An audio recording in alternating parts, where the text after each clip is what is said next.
All right, it's the best day of the week.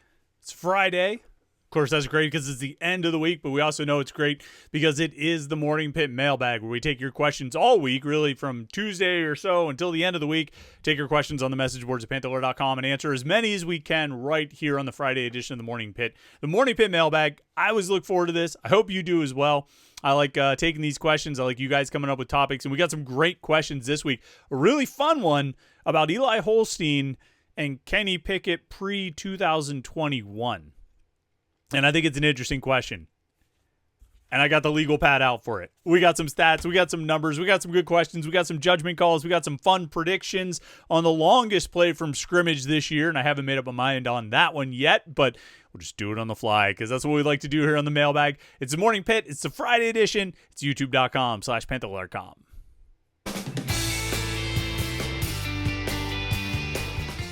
Yeah, it's Friday. It's Morning Pitt, youtube.com/Panther-Lair.com. I'm Chris Peak from Panther-Lair.com. You see the website below, Panther-Lair.com, the most comprehensive source of Pitt sports news on the internet.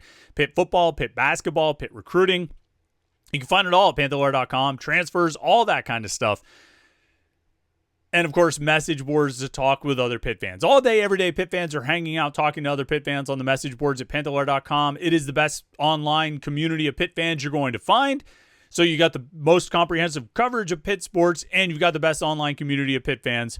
What more could you ask for? I know what you could ask for. You could ask for all of that for 50% off. So sign up now. Go to the front page, Panther-Lair.com, and you can get 50% off the best Pitt coverage you're going to find. This is the best time to sign up. Go check it out right now, Panther-Lair.com. And, of course, our YouTube channel right here, youtube.com/Panther-Lair.com. It's a place you get all of our Pitt video content, these daily morning Pitt videos every day of the week, Monday through Friday. Our weekly live show every Wednesday night at 8:30 p.m. We have post-game shows, press conferences, interviews. We had a bunch of videos yesterday. We had Alan Green. We had Pat Narduzzi. We had Desmond Reed. We had Kenny Johnson. We had Cruz Brookins. We had Rashad Battle. A lot of stuff at youtube.com/Panther-Lair.com. And good way to make sure you don't miss any of it is to like this video and subscribe to youtube.com/Panther-Lair.com. Let's jump into the questions. You know what we do every week, usually around Tuesday or so, we put a post on the Between Fifth and Forbes message board asking for questions for the mailbag. Lots of Pitt fans came through with some great questions. Looking forward to this because we collect them throughout the week, and then we answer as many as we can right here on the Friday issue or Friday episode, Friday edition of the Morning Pitt. And the first question comes from Mogul Buster, and I like this question. This is the one I had to break out the legal pad for. Most people focus on Kenny Pickett's final year. We only have 1 year of Eli Holstein so far, but was Eli's first year at Pitt more impressive than any of Kenny Pickett's first 4 years? How much more do we expect from him this year? So comparing Eli Holstein to any of Kenny Pickett's season is a really interesting question, I think. Because Kenny Pickett, obviously 2021, sensational. Probably the best season by a quarterback in Pitt history. 4,300 yards, 42 touchdowns, 7 interceptions, 67% completion. I mean, he was sensational. He had an outstanding season. Huge part of why Pitt won the ACC. They won the ACC that year and had the best season in 40 years. Kenny Pickett was outstanding. But his other 4 years of college, obviously 2017, you start off with a bang, his first career start. He beats Miami, upsets an undefeated Miami team in the regular season finale at home. And then 2018, Pitt wins the Coastal Division, goes to the ACC championship game where he throws for 8 yards. 2019, they bring in Mark Whipple. They get to a bowl game. Kenny Pickett plays 12 out of the 13 games, has some big moments. Not a great season, but some big moments. The next year, 2020, it's a weird year, COVID and all that stuff. What compares between Kenny Pickett's seasons prior to 2021 with Eli Holstein's redshirt freshman year in 2024? Set aside 2017, he played in a couple of games. He started one, a huge win, and showed what kind of player he could be, but set that aside.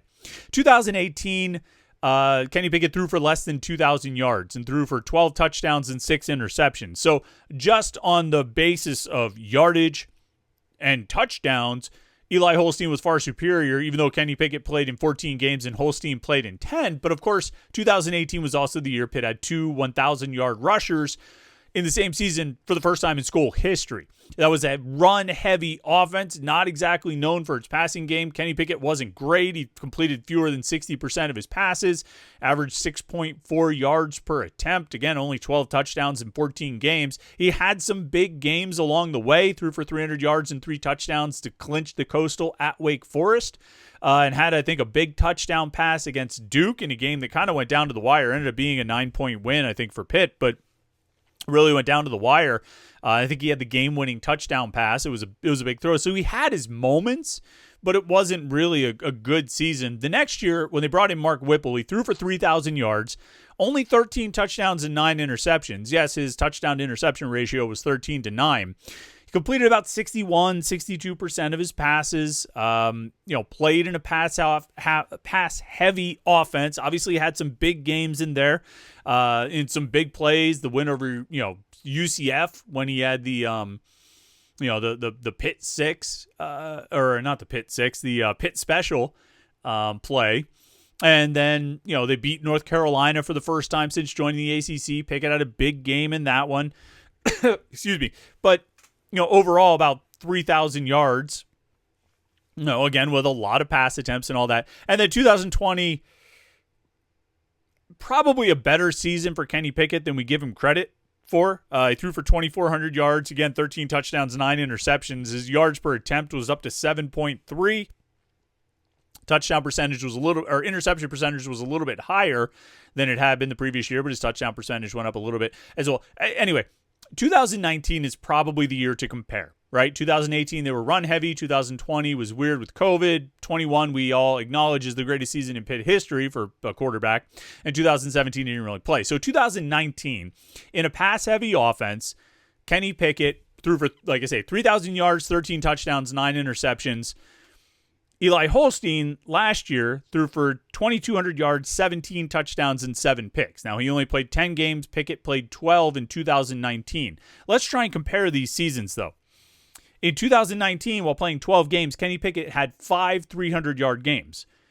Last year, Eli Holstein, while playing 10 games, had 4 300-yard games. And really, his 10 games were 8 games because he had 8 full healthy games. So he threw for 300 yards or more in 4 out of his 8 healthy games. In 2019, while playing 12 games, Kenny Pickett threw 3 touchdowns or more twice. He did it against Eastern Michigan, and he did it against Duke. Last year, while playing 8 games, Eli Holstein threw for 3 touchdowns or more 5 times. He did it against Kent State and Youngstown State, but he also did it to beat Cincinnati. He did it to beat West Virginia, and he did it to get Pitt's first win at North Carolina ever. Kenny Pickett in 2019 threw 2 or more interceptions 4 times. Last year, Eli Holstein threw 2 or more interceptions once, and that was against Cal, who had lots of interceptions all season long. In 2019, Kenny Pickett averaged 6.3 yards per attempt. Last year, Eli Holstein averaged 7.7. They both were right around the same completion percentage, 61.6 for Kenny Pickett, 61.9 for Eli Holstein. And passing yards per game, if we just look at the 8 games where Eli Holstein was healthy and played the full game, he averaged 257 yards per game. Kenny Pickett in 2019 averaged 258. So very similar seasons. I think when you look at, obviously Eli Holstein did not throw for 3,000 yards, but the 8 games that he played the full game, he was on pace for 3,000 yards. He had a higher percentage of 300-yard games. He had more 3-touchdown games and fewer 2-interception games, and a lower percentage of 2-interception games. He had a better yards per attempt, and he had, roughly the same yards per game and completion percentage. He also threw fewer interceptions and more touchdowns. I would contend that Eli Holstein's performance last season was better than Kenny Pickett in 2019. To your question. And that was when Pickett was a redshirt sophomore. Actually, he was a true junior at that point because 2017 counted as his freshman year. He was a sophomore in 18 and a junior in 19. But it was his 3rd year of college football. Last year, Eli Holstein was playing for the first time, and he was a redshirt freshman. So I think when you look at the numbers, and then you look at some of the wins too, obviously, like I say, Pickett had some big wins in 2019. The Duke game, he played well and had a big win down there. The UCF game, the North Carolina game, those were all big games for Kenny Pickett. But I would say overall, Eli Holstein had he had 3 big wins, right? He beat Cincinnati on the road with a big fourth quarter comeback. He beat West Virginia at home with a big fourth quarter comeback, and he beat North Carolina on the road. In addition to winning, beating 2 more ACC teams in Cal and Syracuse. So I would contend that Eli Holstein in 2024 was better than Kenny Pickett in 2019. And then you say, how much more do we expect from him this year? Well, my prediction on the offense 2 days ago was that he'll throw for 3,000 yards. And I think if he stays healthy and plays 12 games or 13 games, he will throw for 3,000 yards. I think that's just sort of built into the offense, and I also think Holstein might be good enough to do that. All right, next question comes from Pitaro. Says, does Shadarian Harrison start over one of the seniors? I think there's a very real possibility of that happening. I think Shadarian Harrison is legit. I think he's one of the best corners on the team. He's certainly one of the 3 best corners on the team. And I think there's a very real possibility he could start over Rashad Battle or Tamon Lynham. And even if he doesn't, I think he'll split reps with those guys, probably as close to an even split as we've seen in a while. I think he'll be out on the field a lot. I think you're going to see a lot of Shadarian Harrison. I think he's going to play a lot. I think he's going to make a lot of plays. I think he's going to be really good. And by the end of the season, we're going to be talking about him as one of the best players on defense. And this will be a defense that I think by the end of the season has a lot of best players on defense. I think Jaden Moore will be talked about like that. Kyle Lewis and Rasheem Biles already are. I think Braylon Lovelace will be talked about that. Cruz Brookins will be talked about that. I think some of those defensive tackles, maybe a few of them will be talked about like that.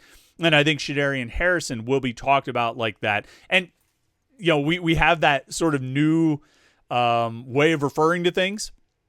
The new reference point where we talk about the kind of guys that'll be tough to hold on to or the guys that'll be priorities to keep in the offseason. Shadarian Harrison will be that guy. Just like this past year, Desmond Reed and Kyle Lewis and these guys.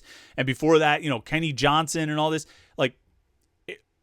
Shadarian Harrison will be one of those priority targets. I think he's going to be that good for Pitt in 2025. Will he start over Battle or Lynham? I'm not going to guarantee that right now. But, I'll say there's a distinct possibility it could happen. And I wouldn't be surprised if all 3 of those guys make starts throughout the course of the season, that they rotate, and just, Lynham had a good week of practice this week. He's starting. Battle had a good week of practice this week. He's starting. Harrison had a good week of practice this week. He's starting. And I think you could see all 3 of them in starting jobs. NC Panther 99 says, at the end of the season, which team on Pitt's schedule will have turned out to be the most overrated and which team the most underrated? That's a good question. I don't know what the ratings are right now. Was there a predicted order of finish, an ACC preseason poll? Let me look real quick and see if I can find that. Yeah, they released that a week ago. Let me look through. So it's Clemson, Miami, SMU, Georgia Tech, Louisville, Duke, Florida State, North Carolina, Pitt at number 9. And other teams on Pitt's schedule who are below Pitt, NC State at number 10, Boston College 13, Stanford 17. Overrated on Pitt's schedule. It's easy enough to pick Miami. They were picked to finish second in the conference. I always expect Miami to fall flat, and I don't see any reason why this would be any different. Underrated. Louisville is picked to finish 5th. Maybe I would pick them. I'm just always high on Louisville with Jeff Brom there. NC State, I'm sort of penciling that in as Pitt's, WTF loss, right? That pothole that they stumble in, particularly if they go on the road and beat Florida State and Syracuse. I think maybe they come home and lose to NC State. But that's probably, I would probably say Miami's going to end up being the most overrated team. They'll finish worse than second by a lot. And I think Louisville might be the most underrated team, and they'll finish better than 5th. I think they'll be a top 4 team, maybe top 3 or top 2. So those would probably be my 2 as we sit here on August 8th, but that's my just off the top of my head. Potter County native wants to know, longest play of the year by the offense will be a rush or a pass, and who will be the players? It should be a pass, right? It should be Eli Holstein to Blue Hicks, against Central Michigan or something like that. But I'm gonna go with Des Reed. Let's get weird with it. I'm gonna say Jakirian Turner has like a 70-yard run against Central Michigan or Duquesne. Yeah, that's gonna be my prediction. Jakirian Turner gets a 70-yard run against Central Michigan or Duquesne. That's going to be my prediction for the longest play of offense this year. So there you go. It's a run. It maybe a screen pass. That it's a screen pass that they'll count as no, I'm getting too clever with it. It'll be a handoff. Jakarian Turner, 70-yard run against Central Michigan or Duquesne, goes down as the longest play of the year. Smenges wants to know, the first verbal commitment in a class is always noteworthy. Which ones were the most noteworthy for you at the Lair? I'll tell you, I don't know if he was the first commitment in the class. The one story, and I was just talking with somebody about this yesterday, the one story I always remember is Paris Ford's commitment in the fall of 2015. And it was the weekend Pitt, it was a Friday. It was the Friday before Pitt was playing at Georgia Tech, and I was on my way to the airport to fly to Atlanta. And I was just recounting the story yesterday, but I've told it many times. I'm driving to the airport. I'm in the airport parking lot, and his coach calls me and says, it's on. He's announcing today he's going to commit. Do you want it? Because I had been talking to Paris and I'd been talking to his coach about trying to get an interview ahead of time so that when he commits, we could just publish the article, right? And so here's the call. I've got to do this interview. I have no choice. Now, I'm driving to the airport for work, so I've got my computer bag, I've got my recorder and everything, put on the speakerphone, do the interview, and I'm like, I've got to write this article. I've got to write this article and then tell, I forget who was working with me at that point, if it was Jim or Ryan Donnelly or whoever it was. I was like, I've got to tell them, publish this when he announces. If he announces when I'm in the air, hit publish. I'll have the article loaded. I'm like, I got to write this thing. I can't wait. I can't even, I was already kind of pressed for time because I stopped and sat in my car and did this interview. I'm like, I can't wait until I get into the airport. I definitely can't do it from the air. I've got to have this article ready to go. And so I sat in the parking lot. I transcribed it off my tape recorder. I typed up the whole article. I probably used a hotspot or something to publish the article or to get the article loaded. And then I took off for the plane. I took off for the gate. And I don't think I've ever run through an airport before or since. But that one time, man, I was booking because I was close to missing my flight. Now, unfortunately, this doesn't really fit with your question because I think Exree Lowe from Johnstown was the first commitment in the class that year, that 2017 recruiting class. He had committed over the summer. So he kind of got the jump on Paris Ford, if I recall correctly. But Paris Ford ended up sticking. Exree Lowe did not. He ended up going to West Virginia. What's funny is 4 years later, the fall of 2019, and I forget if it was the first commitment in the 2021 recruiting class, but Rodney Hammond committed to Pitt early, like Ford did, because Paris Ford committed in the fall of 2015, so he committed during his junior season. And Rodney Hammond did the same thing, committed during the fall, during his junior season, committed to Pitt early, and I only remember that one distinctly, and I forget if he was the first commitment in the class or not, but I always remember that because, again, I was in Atlanta because Pitt was playing Georgia Tech that weekend. So when Pitt plays at Georgia Tech, hey, I think they're down there this year. So when Pitt plays at Georgia Tech in November, watch out for Pitt to get commitments because that's what they do. Although maybe it's just in odd-numbered recruiting classes. I forget. All right. Couple more here. Parkview Prince says, can we get a pulse check on the wide receiver depth so far this camp? Seems like Zion Fowler-El and Blue Hicks are making noise. Is Kenny Johnson not stepping up, or is it still way too early to tell? No, I think Kenny Johnson's doing well. It seems like he's having a good camp, but he's impressing. I think what's happening and what you're seeing this week, particularly is Zion Fowler-El and Blue Hicks are just making plays. And I think everybody has the expectation that Kenny Johnson's going to be really good, and they think he's going to, go out and, make a lot of plays, but I think Zion Fowler-El and Blue Hicks are kind of blowing up lately because they're sort of impressing everybody and opening eyes. I think Blue Hicks going back to spring camp has been opening eyes, but I think this summer and over the last week or so he has been really impressing his teammates and coaches and making a lot of plays. So I think the depth is coming together. I think you have Kenny Johnson, you have Blue Hicks, I think you have Raphael Williams. Is going to be in that mix. And then you add in Zion Fowler-El, you add in Deuce Spann, you add in Tony Kinsler, you add in Tyreek Robinson. I think there's good options out there that are really developing and coming along. So the pulse check on the wide receiver depth is maybe it's getting a little bit better. It probably will, for me, come down to Kenny Johnson establishing himself as that 1,000-yard receiver that I predicted a couple days ago. And getting that wide receiver one to emerge and be the guy. But it seems like the depth is coming together. We'll see how it shakes out in the season. All right, final one. MJP31 says, as of today, which of the true freshmen do you expect to not redshirt this year based on preseason expectations of what you've seen in camp? Ja'Kirian Turner, I think he's going to play. I think he's going to make plays. I wouldn't be surprised if he plays in every game this season. I think at least one of the freshman receivers, Tony Kinsler, Bryce Yates, Cam Sapp, is going to be out there. My guess is Kinsler seems like the guy in front, but, one of those guys. I think Josh Garrier, that was my prediction during safety week, that Josh Garrier is going to be, a guy who gets on the field. I think it's going to be tough to keep him out of the mix. So that's 3. I'm not really buying that a freshman offensive lineman will play, but that's one that I just sort of never assume a freshman offensive lineman is going to play because it's usually not a good thing when a freshman offensive lineman plays. All due respect to the freshman offensive linemen who have played over the last 20 years. It just doesn't usually work out really well. Is there another freshman?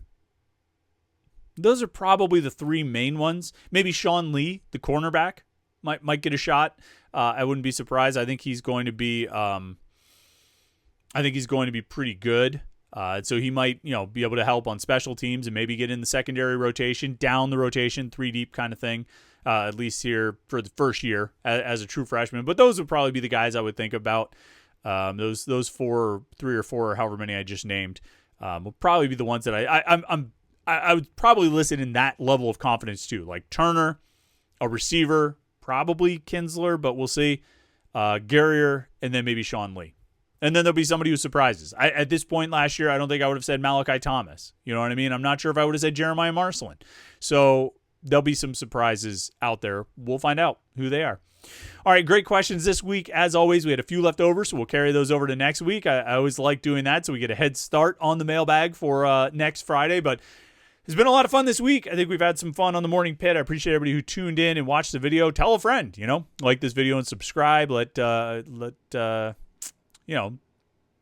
was I going to say? And check out the website, Panther-Lair.com. Bit site on the 24/7 Sports Network. Get 50% off your first year of the best Pitt sports coverage right now at Panther-Lair.com. Thanks so much for tuning in. Appreciate it today. Appreciate you watching the videos all week. I hope you've had a great week. Enjoy your Friday. Have a great weekend. We'll catch up with you on Monday for Morning Pit right here on youtube.com/Panther-Lair.com.